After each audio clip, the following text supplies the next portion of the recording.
என்ன சொன்னாலும் சரி, நான் பொண்ணா மாறத்தான் போறேன். அதுதான் எனக்கு சந்தோஷம்.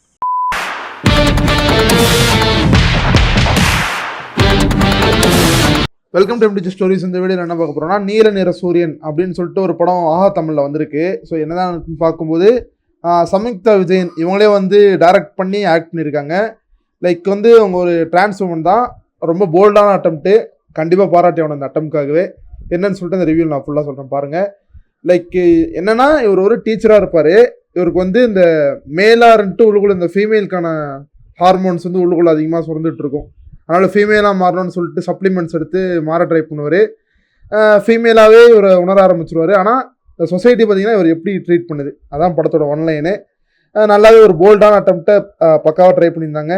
இந்த சொசைட்டியோட உண்மையான முகம், லைக் வந்து கூட இருக்கிற சொந்தக்காரங்கள்லேருந்து அம்மா போகிற ஃப்ரெண்ட்ஸு, வேலை செய்கிற இடம் எல்லாமே எப்படி இருக்காங்க, ஸ்டூடெண்ட்ஸு எல்லாருமே இவர் எப்படி ட்ரீட் பண்ணுறாங்க. ஏன்னா நார்மலாக வந்து ஒரு மேலாக வரும்போது எந்த ஒரு பிரச்சனையும் இருக்காது. இந்த ஃபீமேலாக இருக்கும்போது அந்த சாரீ கட்டிட்டு விக்லாம் வச்சுருக்கும் போது ஒரு மாதிரி ஒரு மோசமாக ட்ரீட் பண்ணுவாங்க.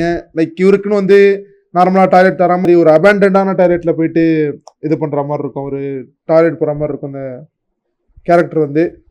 அதெல்லாம் கொஞ்சம் நல்லா காமிச்சிருந்தாங்க. அதே மாதிரி அந்த ஸ்கூலில் இன்னொரு ஒரு பையனுக்கு பிரச்சனை இருக்கும். லைக் இவர் வந்து ஒரு சொல்யூஷன் சொல்லும்போது இவரால் தான் இந்த பையன் கெட்டு போகிறான்னு சொல்லிட்டு, இந்த பையனால் இவரால் இன்ஃப்ளூயன்ஸ் ஆகிட்டாங்கன்னு சொல்லிட்டு இந்த ப்ரொட்டகனிஸ்ட்டை வந்து ரொம்ப இது பண்ணுவாங்க. அதெல்லாம் கொஞ்சம் ரியாலிட்டியாக இருந்துச்சு பார்க்கும்போது. அதெல்லாம் கொஞ்சம் நல்லா காமிச்சிருந்தாங்க அந்த படத்தில், பாராட்டணும். அப்படியே படத்தில் இந்த மேக்கிங்காக பார்த்தீங்கன்னா ஓரளவுக்கு நீட்டாக பண்ணியிருந்தாங்க. டிஐ ஒர்க்கும் படத்தில் நல்லா இருந்துச்சு. நிறைய ஃபிலிம்ஃபேர் அவார்ட்ஸ்லாம் போயிட்டு வந்திருக்கு. இந்த இன்டர்நேஷ்னல் ஃபிலிம் ஃபெஸ்டிவல் இருக்குல்ல, கொட்டுக்காடிலாம் போய்ட்டு வந்துச்சு. அந்த மாதிரி ஃபிலிம் ஃபெஸ்டிவல்லாம் போயிட்டு அவார்ட்லாம் வாங்கிட்டு வந்திருக்கு. நம்ம ஊர்லேருந்து இந்த மாதிரி ஒரு படம் வருது பெரிய விஷயம் தானே தமிழ் சினிமாவில். அது வந்து நான் அதை தான் சொல்லுவேன், பாராட்ட வேண்டிய விஷயம் தான் சொல்லுவேன். அதே மாதிரி படத்தோட டியூரேஷனும் ப்ளஸ் தான், 1.5 மணி நேரம் தான். நீங்கள் ஆரம்பிச்சிங்கன்னா டக்குன்னு முடிச்சிடலாம். வேறு என்ன சொல்கிறது, சின்ன சின்ன லேக் இருக்குது படத்தில். பட் இருந்தாலும் இந்த படத்தை நீங்கள் அட்ஜஸ்ட் பண்ணி பார்க்கலாம். பெரிய இதெல்லாம் கிடையாது, உங்களுக்கு பிரச்சனை இல்லை. தாராளமாக இந்த அட்டம்க்கு நீங்கள் சப்போர்ட் பண்ணலாம். ஏன்னா நீங்கள் ஒரு மேலோட வாழ்க்கையிலேருந்து தான் நீங்கள் பார்த்துருப்பீங்க. ஒரு ட்ரான்ஸ், ஒரு மேல் டு ஃபீமேலாக கன்வெர்ட் ஆகணும்னு நினைக்கிறவங்களோட வாழ்க்கை, அந்த டிரான்சிஷன் இருக்கிறவங்களோட ஸ்டேஜ் எப்படி இருக்கும் அப்படின்றத தெரிஞ்சுக்கணுன்னா இந்த படம் நீங்கள் ட்ரை பண்ணலாம். உங்களுக்கு படம் ஸ்லோவாக போனாலும் போர் அடிக்காது, அது மட்டும் நான் சொல்லிக்கிறேன். தாராளமாக ட்ரை பண்ணி பாருங்கள். இந்த படத்துக்கு தாராளமாக ஒரு 7.3 out of 10 கொடுப்பேன்.